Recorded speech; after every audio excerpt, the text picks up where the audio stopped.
राधे कृष्ण की ज्योति अलौकिक तीनों लोक में छाए रही है। भक्ति विवश एक प्रेम पुजारिन फिर भी दीप जलाए रही है। कृष्ण को गोकुल से राधे को, कृष्ण को गोकुल से राधे को बरसाने से बुलाए रही है।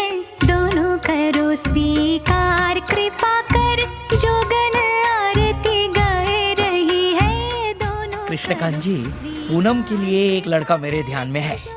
लड़का बहुत ही सुंदर, सुशील और अच्छे परिवार से है। दिल्ली के Harish Chandra group of industries के चेयरमैन हरीश चंद्र जी के बारे में तो आपने जरूर सुना होगा।